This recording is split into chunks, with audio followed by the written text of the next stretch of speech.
When you get into multiple sports, the identity of the nation gets formed better. There is a focus on trying to create sports to be more inclusive for all. You have to really be ready to push yourself to your limits. So that's what I would say. This is just be ready at any point.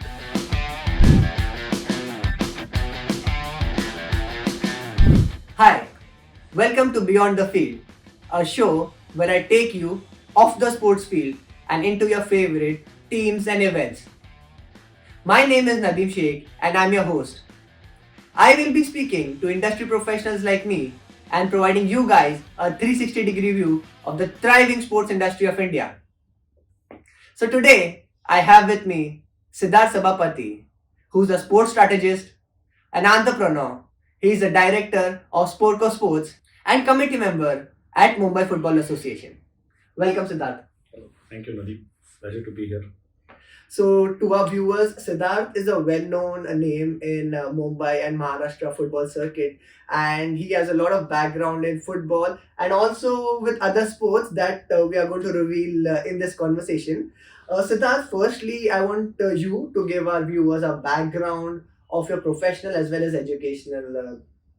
Sure. So basically, I just used to play football for fun when I was young, probably in my school and college days. I never had any ambitions of taking it professionally, always recreational footballer. Whilst playing football, I realized that there is a lack of structure for the sport, something needed to be done at the grassroots level. And that's how it all started. That's how I got kind of forayed into sports. I spoke with one of my friends who's also my partner in my company right now. His name is Megan. And yeah, correct. And we spoke and we thought that, why don't we start something for the youngsters of our age? Probably something, it was more, a bit more selfishly in terms of our own interests. So we thought that, we would want to start something whereby we create some sort of a structure at the grassroots level. So that's how we started with a football league called Vile Parle Premier League. That was my first ever venture into sports. It was a community based youth league which acted as a talent identification platform and a progression pathway for a lot of footballers between the age group, you can say 15 to 20. So this was a small community league that was organized, and then with as in how we progressed through the years, the league started to grow in its size and stature as well. Alongside doing the league, I got an opportunity to work then in a company called Sports Consult, and from there, then I shifted and I worked in the Gujarat government for some time. I came back. I was fortunate enough to get a scholarship through the German consulate to study at Leipzig. I studied sports management there, and I came back and I started my own company called Sporko Sports, which is a sports management company which focuses primarily on creating grassroots structures, models, trying to ensure that we somehow popularize and improve the culture of sport in India. We are working across multiple sports, but football is kind of our forte. And alongside that, I was fortunate enough to do some work for Mumbai Football, and that's how I got into Mumbai Football Association. I got elected as a committee member in the year 2022, and it's a pleasure to be working there and to understand and get opportunities to improve Mumbai sports, especially football. And likewise, I've been part of Maharashtra football right now. Recently, I was the manager for the Maharashtra under 15 team as well as for the Mumbai under 15 team. And also recently, I just became an AIFF certified match commissioner as well. So it's a it's just a journey that is going on. I'm just trying to see how I can contribute to the best of my ability to popularize sport, especially football, at the grassroots level. Great, great. So I'll just give viewers a context what Vile Parle Premier League is. It was one of the one of the first initiatives to have a community-based football league, and Siddharth has not thrown that much light on it, but it was one of the biggest events in the city, and they had very good sponsors. And do you want to talk about the Bappi Lahiri incident, Papida? Yeah, I just would put a little bit of light on. Sorry, I just put a little bit of light on that. So basically, as I said, it's a community-based league, Vile Parle Premier League. So we used to create teams locally. There were owners for each team. Players were sold on fictitious points, and there was registration process and a lot of things. So this happened in the year 2011 or 12. I don't recollect right now, but probably 11. It was the finals of our second edition. We had kept a prize money of rupees 25,000, and The match was at 0-0 at halftime. The late Bappi Lahiri was our chief guest for that particular match.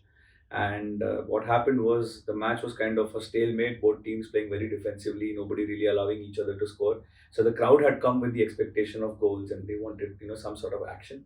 And even Bappi Lahiri also felt the same. So he was, at the halftime, he gave a speech where he said, uh, the winning team gets 50,000 rupees from my side, which was a great gesture from him, and nobody really expected that. And what happened was the team that had actually gone back onto the field actually kind of huddled up once again and they started to discuss strategies. And what happened at the end was the score was like a 4-2 or something in the second half. So nearly we saw around 5 to 6 goals in the second half, and that completely like made the game really exciting for the crowd. So yeah, that was one of the you could say incident that we cherish a lot from the league. Other than that, of course, one of the biggest things and the takeaway of the league was the fact that many of the people who worked in the league were all volunteers. It was really heartening to see many youngsters. Now all of them are working professionals, and they all of them used to work in the league absolutely at no remuneration. And even we didn't make any sort of profits from the league. The idea was basically just to create something at the community level, and we were fortunate enough to have been backed by sponsors, being backed by people around us.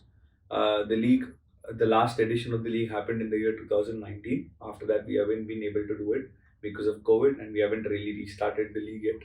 But now we've gone to trying to create better structures. But as you rightly mentioned, this was our first ever structure that we created in sport, and it is still fondly cherished by a lot of the players and a lot of the owners and a lot of the people who are part of the league at different levels.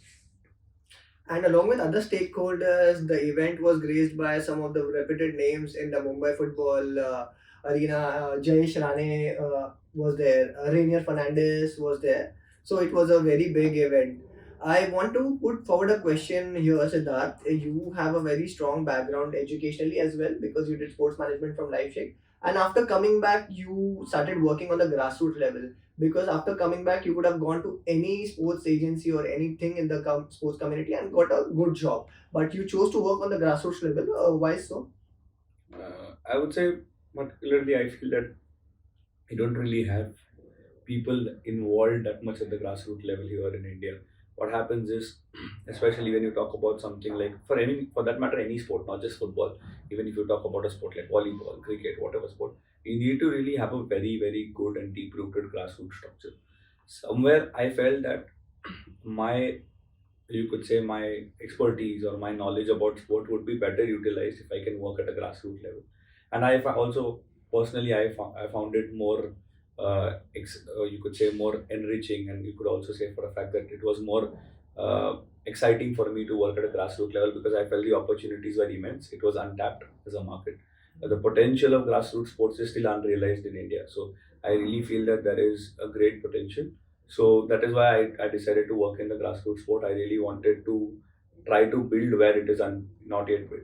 And of course, I mean, what I also see is there is a gap between grassroots and elite sports. Somewhere I wanted to bridge that gap. So that was one of the many reasons that I decided that I would want to invest my time and efforts into building a grassroots structure. And that is why you came up with Sporko? Yes. So Sporko is basically sporting kickoff. That's the abbreviation is Sporko, but if you see the full form is sporting kickoff. Okay. We wanted to kick off events and activities and tournaments and academies and development centers in sports, and that's why it's called sporting kickoff, Sporko. So my next question is, I want you to touch upon the history of football in India. The reason for me asking this question is I've spoken to a lot of people, some of my friends, their memory of football starts off with ISL. Mhm. But I think we have a very decorated history and I want you to touch upon that. I mean, we do have a very decorated history. You're right on this part. If you see, for example, India's first ever friendly game, I may be wrong on this, but I'm probably very confident that it was against France in the year 1948, where we lost 2-1. And up until the early 1960, 1970, you could say early 1970s, India were a decent football team at the Asia level. We even did really well at the Asia Cup, and we were part of the 1956 Olympics in Melbourne. And we defeated Australia 4-3. And there are some great folklore stories about Indian football. What happened also was maybe after the 70s and 80s, the focus shifted primarily towards maybe other sports, and also at the same time, there was more you could say, a focused approach towards academics. So all of these uh, players were involved, and all of the parents, all of them started to ask their children to focus towards academics. Sports kind of took up backseat. But now it's kind of changing again. Sustainability has come in. Families are self-sufficient here in India, so there are parents who are again motivating their children to make a career into sport. And as I think the history will be kind of remade or recreated now in the years to come, and I'm very confident about that. May not be in the next 5 or 6 years, but probably in the next 15 or 20 years, India will again start to reach the heights which they had reached in the early 1950s, 60s, and the 70s. And why do you think it is important for football to grow in India along with other sports? So I didn't get the question. Sir. So my question is, why is football? Why is it important for football to grow along with other sports? Because we have cricket and we have Olympic sports that are growing. Why is it important for football to grow, according to you? So, I mean, important as in I would say, see, it's important for any sport to grow, because if it grows, then of course, once it becomes a scale, there can be possibility of players making a self-sustainable career into it. So there is nothing that I can say it's important or not important. But at the end of the day, for any sport to grow, it is good, because when the sport grows, obviously at a global level, you have put yourself as an identity. So if you see football is being played by around 200 nations across the world, India is around the 100th rank or the 102nd rank. It keeps fluctuating, sometimes 99, sometimes 102. If you're in the top 20, top 30, of course, you're putting an identity on the world map. So India is always seen as a nation which is focused primarily heavily on cricket. But now when it comes into sports like football, and the hockey is also doing really well. So when you get into multiple sports, the identity of the nation gets formed better. We are looked as a sporty nation. And of course, when we are looked at as a sporty nation, the also another factor that comes into play is the health factor. So you see that there is a lot of kids and a lot of youngsters who are now slowly, not having the right dietary habits and all of those things. When they start playing, they start focusing on health as well. And again, at the end of the day, that will really impact them in the right ways, what I feel. So I wouldn't say it is important to grow football, but it is good if we are able to grow multiple sports, and it is critical in a way. And it also helps create more job opportunities. People like you and other people who are passionate about football, who want to contribute apart from being an athlete, it gives them an area where they can work and they can excel, and they can make sure that the next generation or people who want to come, they can have the best of the ability and perform well for the nation. Correct, agree, 100%. So I want you to discuss the structure of Indian football. You have a strong background with Mumbai football. I want you to attach that and take it up the ladder to ISLs, state league, district league, national league. What you want to talk about? So I'll go really deep down. So first of all, it starts with the under 7, followed by under 9, under 11, under 13, under 15, then the under 17. This is the youth age category tournaments that normally you will find across multiple districts and federations. Followed by, you can, in Mumbai specifically, you can get into the third division, you can go into second, first, super, then elite. And from elite, teams get nominated to take part in the I League third division, I League 3, and then they get into I League 2, then the main I League, and then the ISL. So that's how the pyramid is, or that's how the structure is. Okay. Nice. And what do you think is the impact of ISL? How has it impacted the Indian football circuit? ISL is primarily one of the, you could say, the most professionally run football league up until now. We had National Football League before, the I League before. ISL's been like obviously a boon to Indian football. What it also has kind of inculcated or created is a fan culture in India, which is wonderful and heartening to see. It's also created identity for states in terms of what they can do to promote football in their state. Now with the promotion and relegation coming into play, more and more clubs can be part of the ISL, which is also great to see. Now you see Punjab was the recent addition to the ISL last season.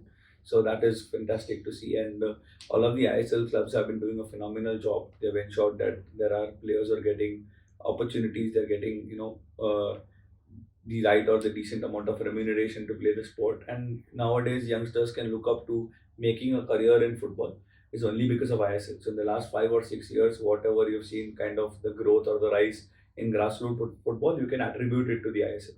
And it is still growing. It still needs a lot of time to become sustainable. The clubs need to be sustainable still. Most of the clubs aren't sustainable yet in the ISL. So once clubs become more sustainable, once more and more people start viewing more and more matches, Of course, there will be more broadcast value into ISL, and in turn, of course, the clubs will benefit out of it. And once the clubs become more sustainable, at the end of the day, ISL will keep growing. So we all have to hope, wish, and pray that the ISL keeps growing. More and more clubs get attached to it. More and more regions get covered. And if that does happen, then of course the broadcast value and there will be a rise in that, and that will again, as I said, attribute to the clubs getting sustainable, and then again grassroots getting sustainable. So it's like a chain.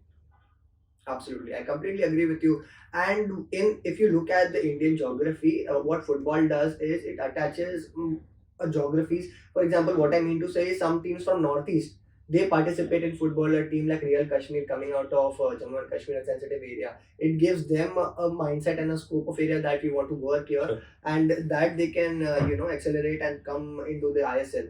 And this is what I think cricket is lacking, like in the smaller pockets it's not growing that much, but football has tremendous opportunity to grow. I mean, I wouldn't really kind of compare football with any other sport, to be honest. It's a different structure altogether. There's a different ideology behind the game altogether.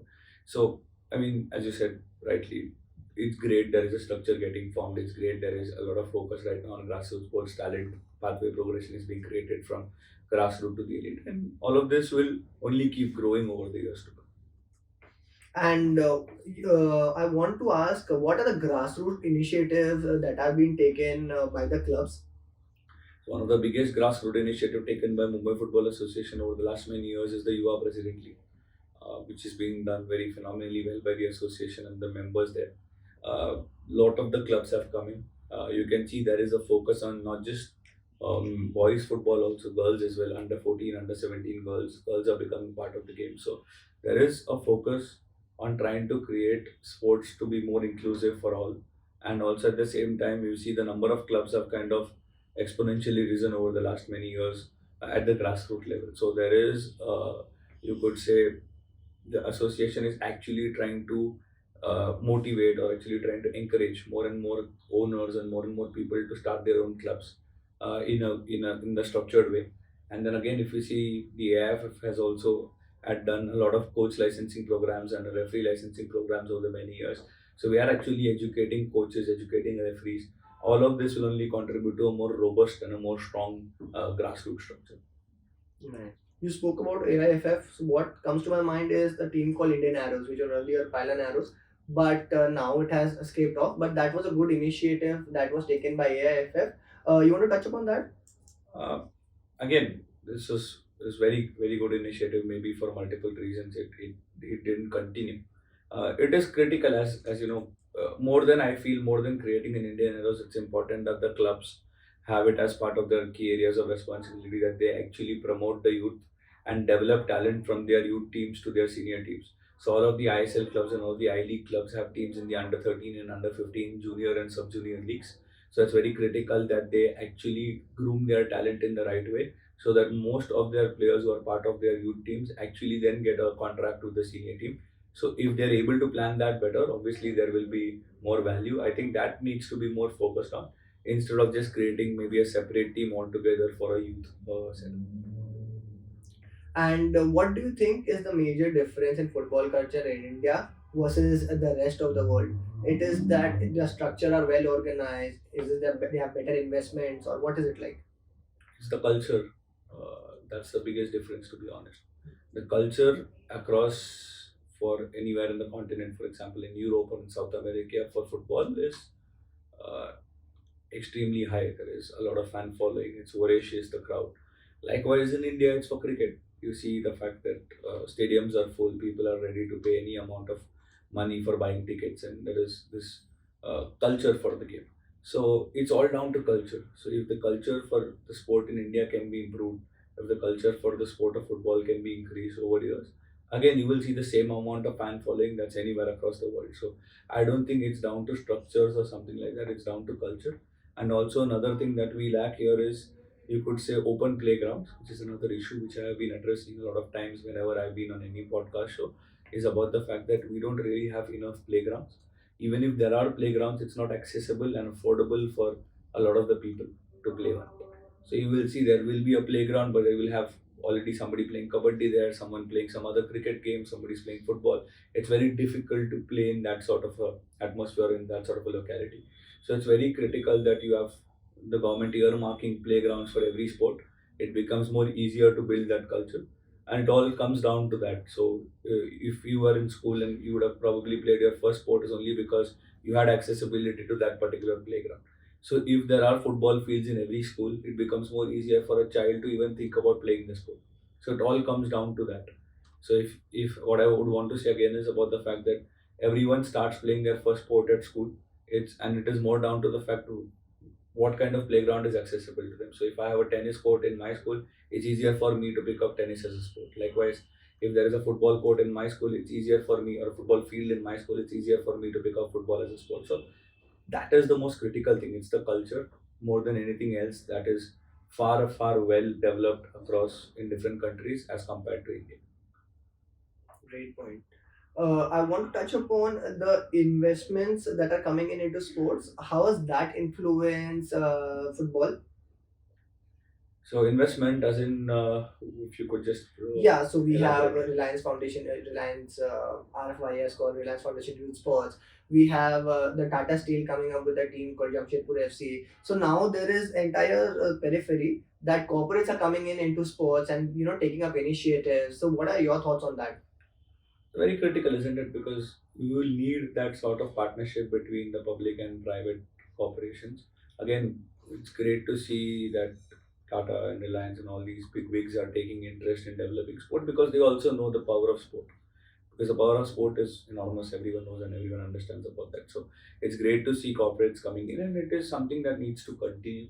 I just hope that they continue because I remember that there were many other corporates also who came in many years ago, and I don't want to name, but there were many corporates who came in and they felt that sport wasn't sustainable, so they also exited. So it's very important that corporates continue, but at the same time, the structure needs to ensure that they have a sustainable model, because the corporates would only like to invest if they see that there is light at the end of the tunnel. So they need to, I mean, we need to create a structure, the association, the federation, the people involved, the league organizers need to create a sustainable structure through which they ensure that the corporations or the companies that come in have value for their money. And also one of the great things that has come in is a lot of the activities of sport comes under the CSR radar. So that is also very good for many companies who come in. They can, try to create some sort of an entity in sport using CSR as a medium. So that is also something that is exciting to see. Okay. Do you think international collaborations help grow sport in India? So recently, I think Thane City FC collaborated with Southampton. We have Borussia Dortmund that signed up with Hyderabad FC. Do you think such kind of initiatives can help grow football? It depends completely, to be very honest. So there are two sides to a coin, to be honest. So if you see, for example, uh, in a way it does, in a way it doesn't. Again, depends on what are the areas that you are actually looking to create your partnership all about. So, for example, if it's about educating coaches, it's about educating referees, it's about educating your players, making them better, yes. But if it is only about, say, for example, branding or just, sending a few players abroad on a cultural trip and making money out of it, I don't think that should be the only objective of creating such sort of partnerships. So again, phenomenal work by Thane City FC to get something like Southampton. It's a grassroots club to get someone who has been at the top echelons of the English Premier League, to get them on board is a phenomenal thing. Again, now it completely depends on how they kind of fruitify this partnership in the years to come. So, as I said, it completely depends on what is your objectivity out of the partnership. If the objectivity is to develop the players and to get knowledge and know-how from these kind of clubs, then of course it is very worthful or exciting. But if that is not the case, then you need to really look at developing or designing the partnership in such a way that it is worthy or it is good. Okay.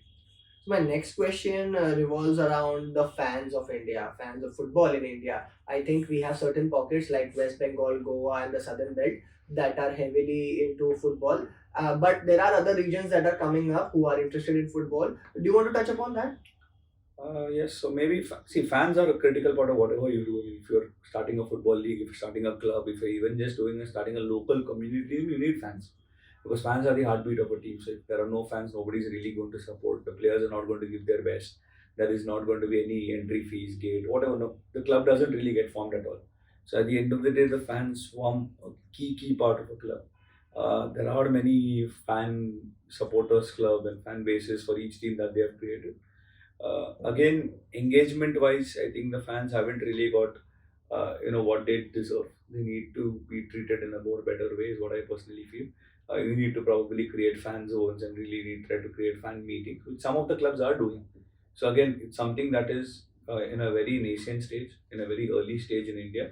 It's not as developed as again some of the European football clubs. You don't really have like this set of people who are extremely, you could say, it's not a huge number right now. There are a set of limited number of people who are fans of clubs. Others are mostly fans of the sport.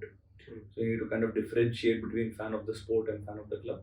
So it will take time, but again you see that even the Premier League clubs have a lot of fan base. The La Liga clubs have a lot of fan base in India. So there is the culture of fans, but yet at the ISL level, it's not grown to that level. So maybe in the years to come, more you need history, because even if you see somebody like a Manchester United have been there for so many years, that's why they have a huge fan base now.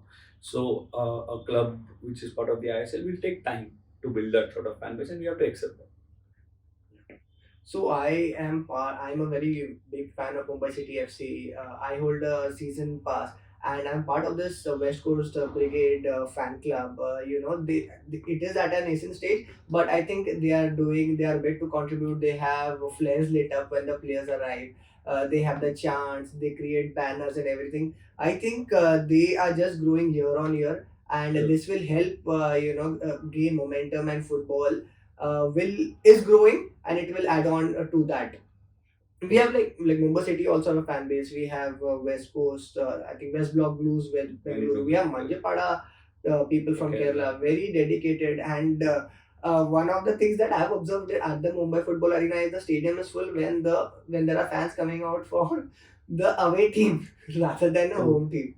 The stadiums get full when there are like teams coming in like Kerala or Mohan Bagan, Goa for that matter. So I want to appeal to people of Mumbai. We are two people, like we have a population of 2 crore and the stadium is 6,000, 7,000 capacity. Ticket prices are Why also do you 110. support Mumbai City FC? What is the reason behind it? Because I support all sports teams from Mumbai. Mumbai Indians, Mumbai City FC, U Mumbai. And there is something that would have probably lured you to support or attracted you to support Mumbai. I am from Mumbai. I have to support Mumbai. I have to support Mumbai. Irrespective of the performance, it has to be Mumbai for me. For me.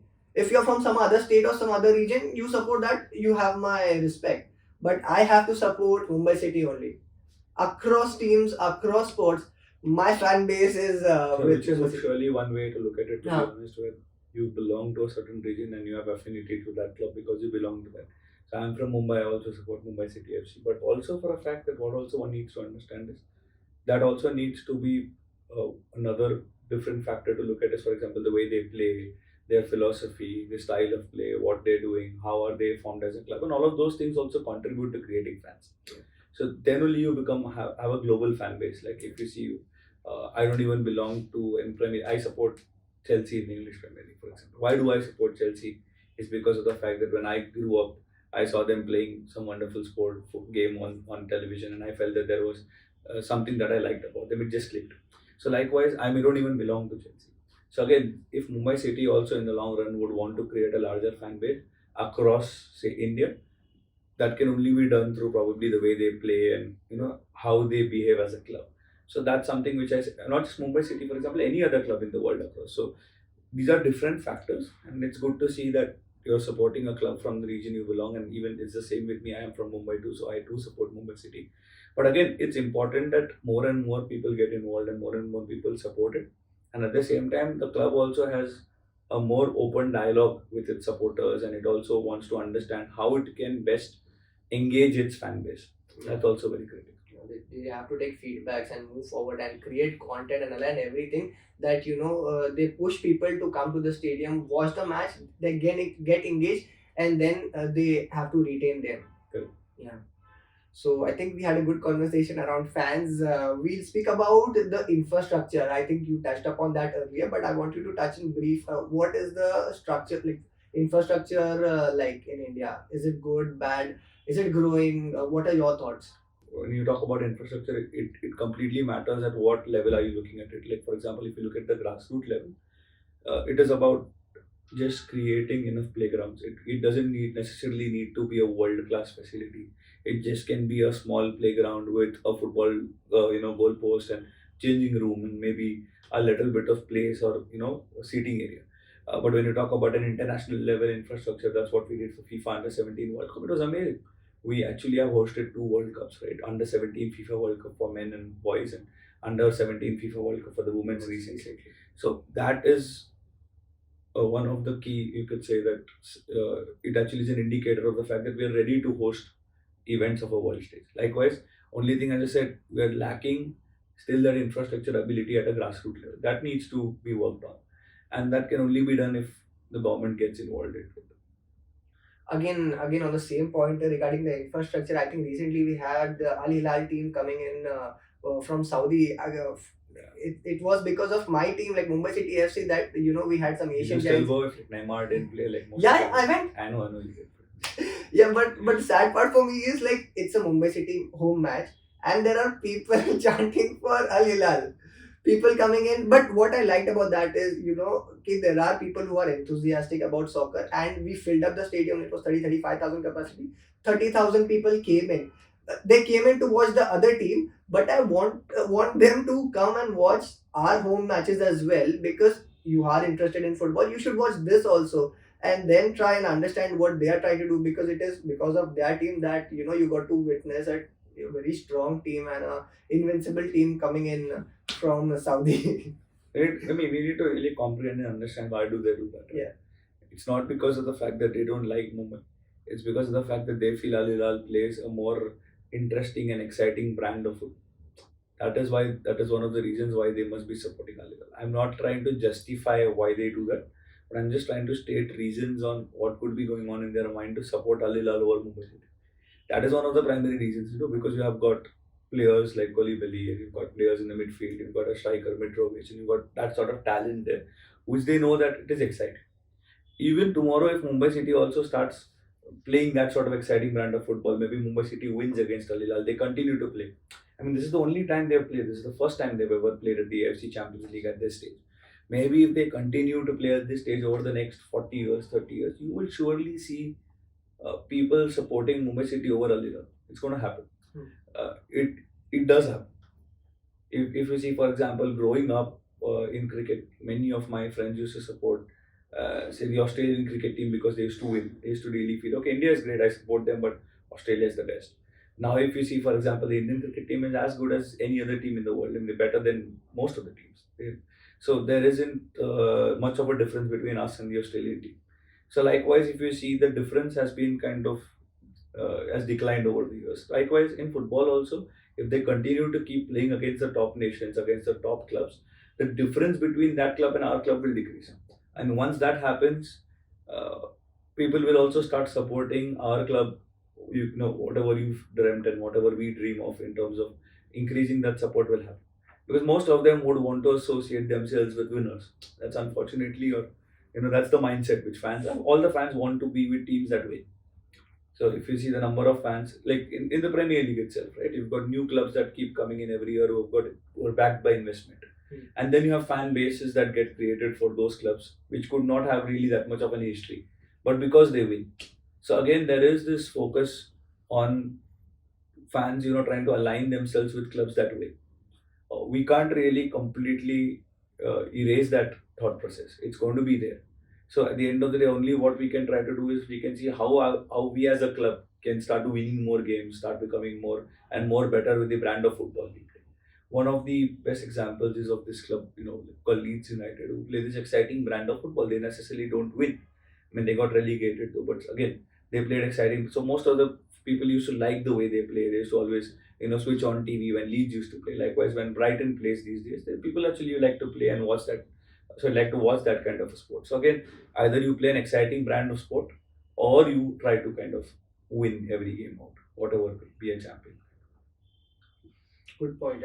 My next question is around the association or the federation. So, what are they looking at in terms of adding to football. I think you have been associated with Mumbai Football Association. What are the steps that Mumbai Football Association is taking and the AIFF and other stakeholders? So I can't speak much about AIFF because I'm not involved there.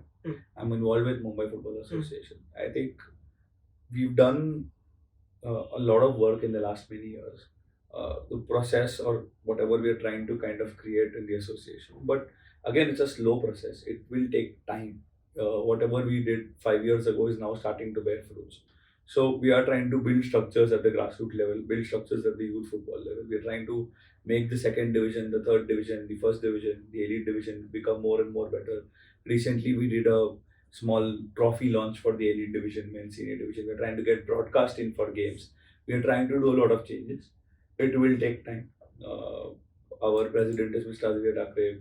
We are backed by key members in the association. We've got Mr. Ajit Sawant, who's been doing great work. We've got Mr. Sudhakar Rane, who's the secretary, who's been doing phenomenal work. We've got a team. Henry Picardo is a former international footballer. We've got a lot of key people who are part of our team. We've got Suzanne Madam, who's having great passion for the game. So we've got so many minds now involved, and it's always going to create a better, you could say, a structure whenever there are so many people involved. Many people, Ryan and Farhan, so many people are involved, and it is all of these minds when they come together will surely have a a better structure for the game. And the good thing is we are all on one page, and that is very helpful. And we are backed by the fact that we all have the same passion for the game. So we are all on the same page. We all want to develop the game. So as I said, the association is finally having people who are actually there for the love and the passion of the game. Mr. Banerjee, who's been there for so many years, he's also been a big pillar of the fact that the football's grown over many years. So again, we've created a set of staff who are working now, and they are also, these are full-time paid staff who are part of the Mumbai Football Association. They are also trying to kind of put their the knowledge behind it and trying to improve the game. So they are trying to do whatever we can. Nice. You touched upon Mumbai Football Association. Recently, I read an article where the great legendary Arsene Wenger was in Mumbai, was in India, and Odisha government and AIFF tied up to set up a youth academy in Odisha. So that is another step that they are taking, the AIFF, and trying to boost sport. My next question is, what role does media coverage play in order to grow sports? You talked about you're trying to get broadcasters in. I want you to speak on that. So 100% media coverage is the key, because if you view the sport on TV, or if you view that's how fans get created. That's how consumption happens. If broadcast is there, sponsors will come in. Sponsors come in. It's a chain. Sustainability comes in. So I mean, I don't really see that there is any negative point about having broadcast on board. So broadcast is a key component. It's only going to ensure that the sport reaches to multiple more and more people across India, and that's going to be a big factor. Okay. And our podcast is about people, who are potential aspirants who want to join the sports industry, and there will be people who will specifically want to join the football industry. So we want you to give them an idea as to what are the roles and what are the opportunities that they can get into in order to be associated with sports. So, in terms of this, I would like to break it into two parts. First is, of course, being a player. That's primarily many people who actually get into sport actually come with first aspiration of being a player. If you're not having the potential or the ability to be a player, or if you're not able to really grow up the ranks, then there is always an option of working in the management field. You can be a part of football as a sports manager. You can be part of the broadcasting team, the operations, marketing. There are multiple ways in which you can be part of the association. You can work there. You can be part. You can actually do some degree in sports medicine. You can be part of sports science. It's the branches are enormous again. There are many sports management colleges that are coming up over the last many years. So there are multiple opportunities that are there now in the field of sport. Again, I would request all viewers and youngsters, don't get into sports because it's lucrative or it's glamorous or it's exciting. Get into it because you want to really create a change. That should be one of your key motivating factors to come into sport. Is how can I come into this game and change and create a value for the game? Then money and then everything will follow. But if you get into this only because it's glamorous, I would want to have lunch with Sunil Chetri and dinner with Sandesh Singh, then If that is your focus on getting into the game, then I would say that avoid. You don't really need to get, because that may not even happen, because many of the youngsters that who actually come into sport these days are actually coming into it because of the glamour quotient that's involved with sport. So I would say that that is not the only reason that you need to come into it. Come into it because you really want to create a difference, and it's going to be a lot of work at the grassroots level. It necessarily always isn't going to be glamorous. Many of the times you will be under swelting, hot conditions, standing on a ground for about 12 or 13 hours in a day, working on a grassroots level event, and then going back home and then again coming back the next day to only work for another 12 hours. And you may not even be paid that much amount of money to do that. So this is all going to be part of your learning experience when you go through sport. Many of them are not able to take it because their idea or their perception of sport is different from what they're actually served at the end of the day. So I would just say be ready for it mentally, have that mental fortitude. If you really want to get into sport, come into it with the fact that it's going to be a lot of work at the grassroots level. It's not going to be that glamorous, it's not going to be that lucrative. If you're able to go through this grind successfully, then there is a possibility that you may reach the height that you would want to reach in the years to come. Absolutely, I completely agree with you because I had this experience when I was doing sports management. It was the first year of Yuva President League, and I was there as a volunteer. Oh, It was me, Naman, oh, Naman, acha. yeah, all I of these remember guys, that. yeah. And your team at Sporko also, they are just very enthusiastic about sport. Be it say Jay, Chintu, Kedar, all of these guys are very passionate about sports, and as you said, the monetary benefits will come at a later stage. But firstly, you have to be passionate, and secondly, you have to be ready to grind it out and forget the weekends because you have to be working on weekends. And there are so many people that I have observed in the last many years. There are people who are actually working but still want to contribute to the game on a weekend, contribute to how they can actually try to promote sport. It's really heartening to see, and they do this only because of their will and passion that they want to do something for the sport. So there are many people. Only thing is we need to find those people and get them and actually talk to them and understand how they can contribute. They also would want to know. So if there are people that you know of, we'll be happy to see how we can initiate any sort of conversation with them to work and improve the sport. Absolutely. We are talking about people off the field, but my next question is how important is it to create role models for any sport to grow, not just football? And while growing up, everyone has had a role model. Like there's no one who would. I mean, everyone would lie if they say that they don't have anyone in sports they don't look forward to, except somebody who doesn't watch sports at all. He may have a role model in some other field or sector. So role models are extremely key for any young star or anyone, even for me or for anyone else. They always Who's are. your role model while growing up?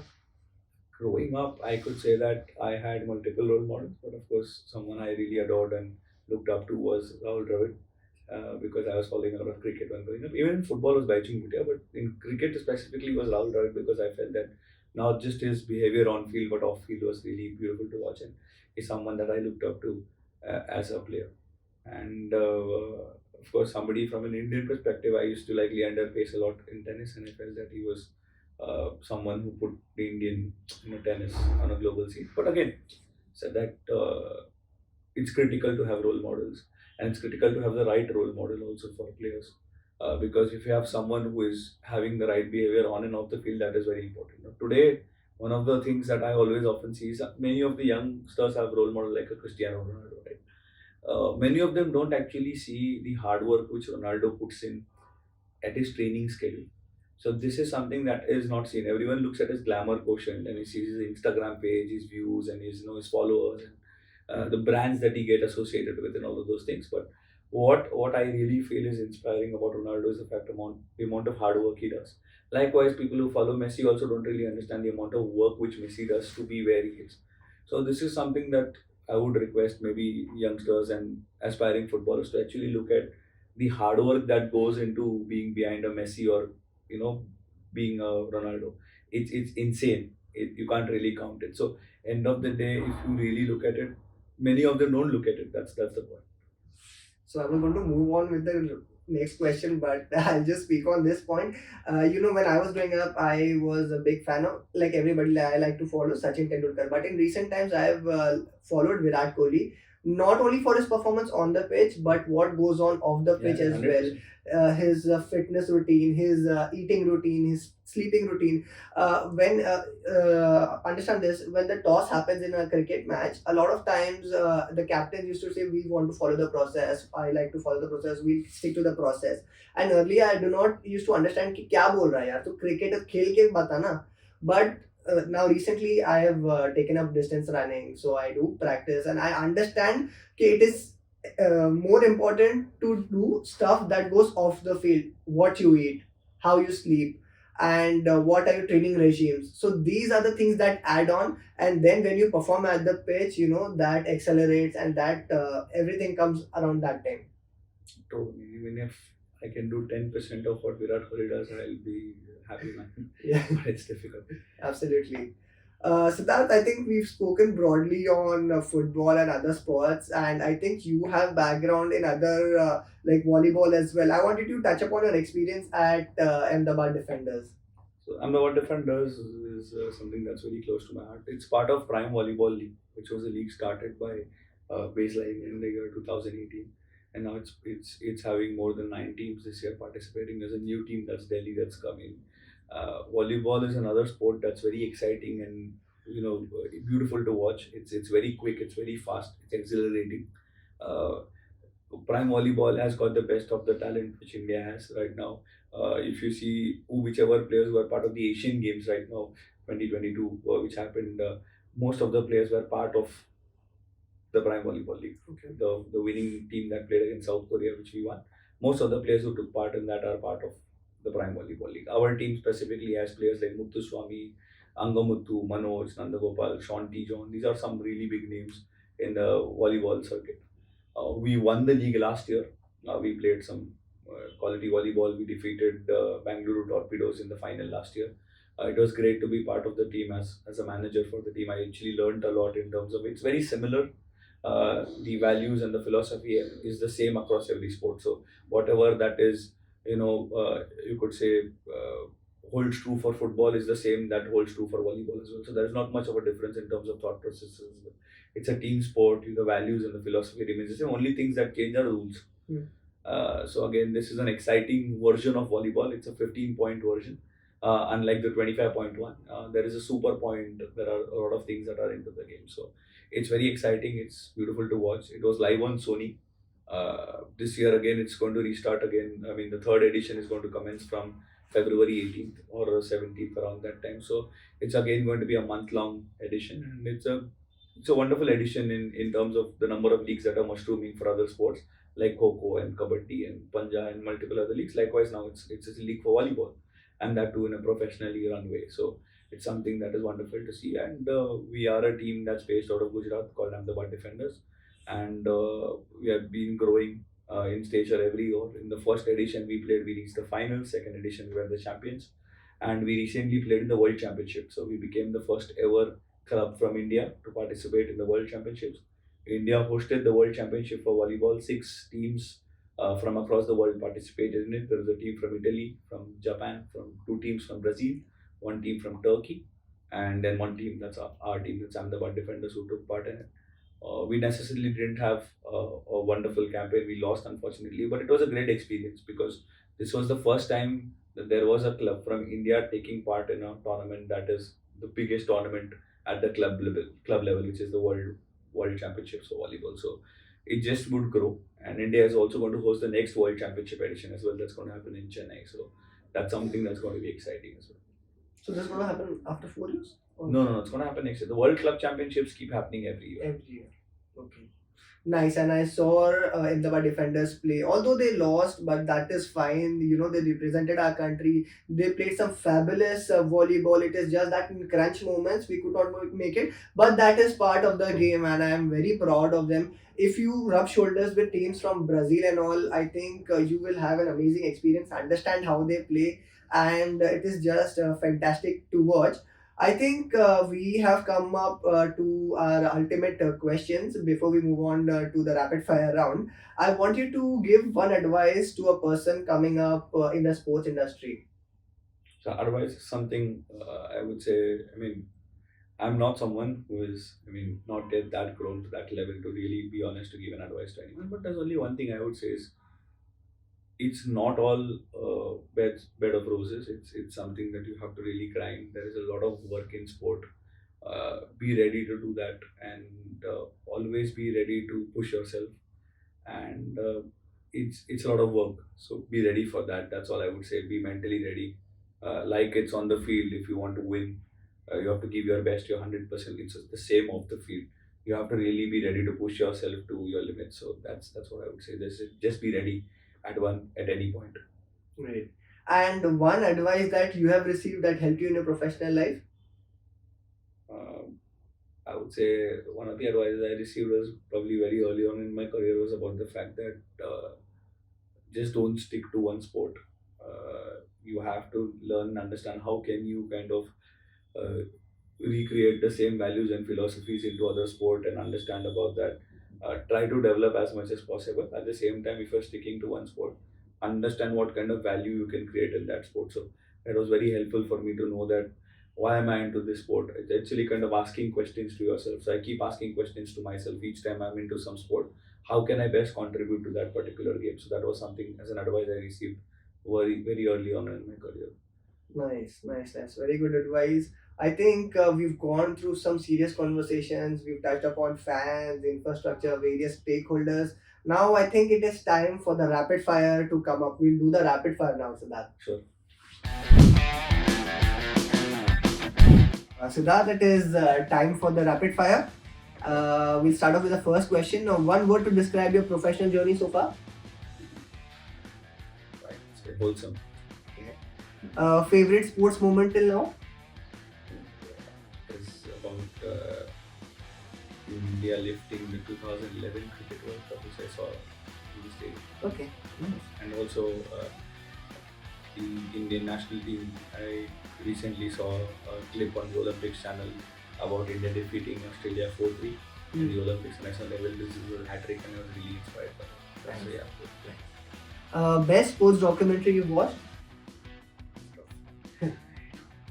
I think it's the movie which I watched was about this movie about the American basketballs. I don't recollect the name of the movie, I've forgotten, but it's about the fact that there is this player who's been scouted from Spain or some other country, and I know that. I saw it on Netflix recently. He's a guy from Spain, and it is an ex-athlete from who was an agent. US. Yeah, and he picks him up. I've gone through the. I don't You recollect can the put that in the Yeah. video. I don't remember the name of the movie. I can ठीक है, reshoot ठीक it, but No that was problem, no probably- problem. We'll do that. Okay. Favorite sports personality to follow on social media? two of them. One, Sunil Chetri, I like his account. It's sometimes exciting. And then Ravichandran and Ashwin, because I Okay. feel it's very insightful Uh, into the sport. His YouTube channel is very Yeah. exciting. So in our earlier episodes, we had covered, we have these athletes coming into content and growing in themselves. One book that has had a significant impact in your life? Rafa story. Okay. If you could switch careers for a day, what would you choose? Sports. Athlete. Still be in sports. Athlete. Something in sports. I don't know what, but something in sports. Nothing else. Okay. What's your proudest professional achievement so far? Proudest being two things. One being the manager for the Maharashtra team recently. Another one was probably about the fact that I was the commentator for one of the Indian matches, the Okay. under-17 girls game that happened. So it Okay. was Nice. One word to describe the future of Indian football? exciting. Okay.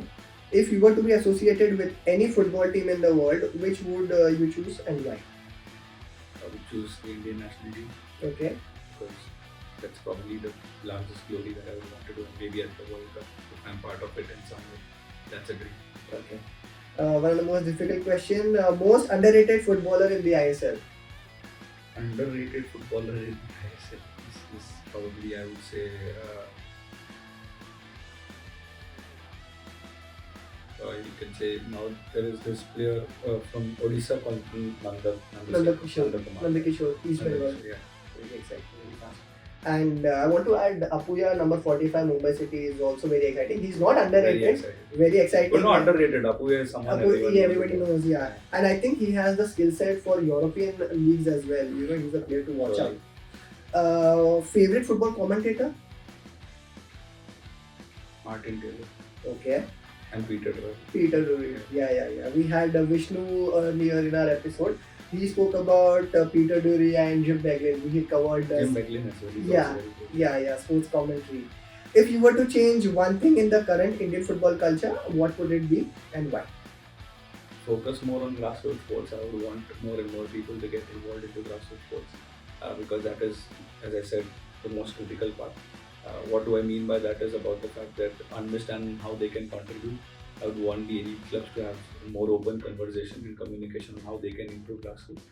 And whatever we can do to promote the culture of sport. I just want people to just come out and play. And we just need to see how we can do that in the best way possible. Okay. Best football match you've witnessed till now?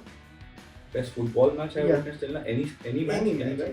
Maybe witnessed in the stadium or witnessed anything you want. So I support Chelsea, and that probably was the Chelsea Bayern Munich UEFA Champions League game, which I still remember. Even I am a Chelsea fan. I watched that at like 2 o'clock in the night, and everybody got up. Kya hua. I had 2 slaps, but I could take that. My family can be accepted into that. So it's fine.